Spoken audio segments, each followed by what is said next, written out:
through metabolic hell and back. Yes, I have struggled with obesity from childhood. I simply loved food. So I tried all different things. You know, and the funny thing is I'm a pretty focused person, and I was really focused on trying to lose weight, but I couldn't make it stick. I turned around 50 or 51, and I was weighing around 300 pounds. The thing that gets them in trouble is the emotional eating, when they're tired, when they're stressed, when they're bored, when they're lonely, when they're depressed. You know, I was the kid in high school that was always picked last for the teams and always made fun of. But I don't ever want anyone to think that due to poor genetics, due to genetics that are less than somebody that may or may not grace a magazine cover, that could be an excuse for them to accept, you know, less than the best for themselves. Pie graph of hope for people that say they have bad genetics. All the research shows that only about 18% of your overall total results are due to your genetics. And so everything else is totally within your control. People that say they have bad genetics, it's a cop-out. The biggest, most common thing that people do mentally is basically give in to fear. And for me, my favorite acronym for the word fear is forever expecting awful results. People do not realize they are literally sabotaging their own success with the way that most people think about weight loss.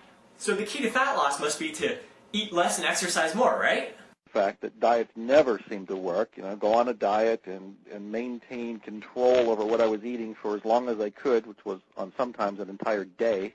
On other times it might be for a month or more.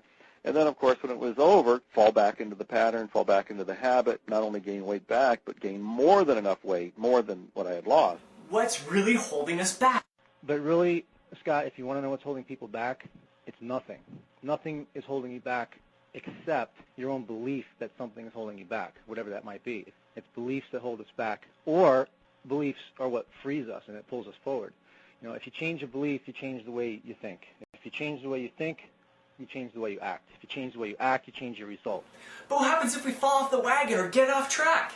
If it's not off track, you're on the right track. Most people don't realize that the right track has twists and curves and zigzags in it. I believe the only way that you can fail is when you let your logic shout down your heart. You let your logic say to your heart, shut up, you'll never do this. That's when you fail, because you don't even take the step.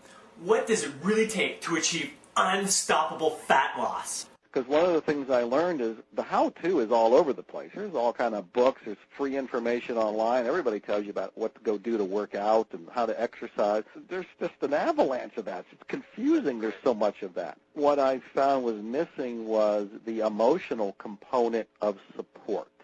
The fact that you have a choice to eat good, the fact that you have a choice to go to the gym and have unstoppable fat loss.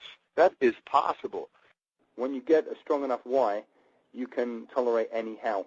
But you need to know who you are inside and all of the wonderful, you know, characteristics and attributes that you have. You know, you can't let anybody deter you or hold you back from doing what you want to, what you ultimately want to do. I had to have something that was much larger than myself as a goal and a vision. Otherwise, my mind just would not latch on to the traditional, you really should be healthier, John. You really should lose weight because you'll feel better. And then the thought came, wait a minute, this is a new Joe. This is the Joe who wants to be slim and trim. This is the Joe who wants to be fit.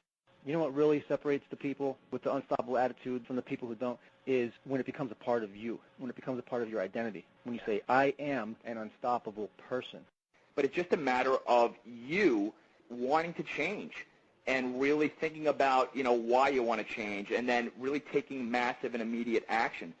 With anything that you do, you might as well just freaking go for the best, the absolute best with it. Believe in yourself.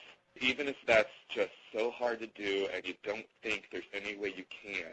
Succeeding on purpose is when you realize you're responsible and you're in control. You choose. You set the sails. You're steering the ship. Every single woman can become fit and shapely and beautiful. Now is the time to go after what you want. Now is the time to get the body of your dreams. Right now. Now is the time to work on yourself and to become more and to grow more.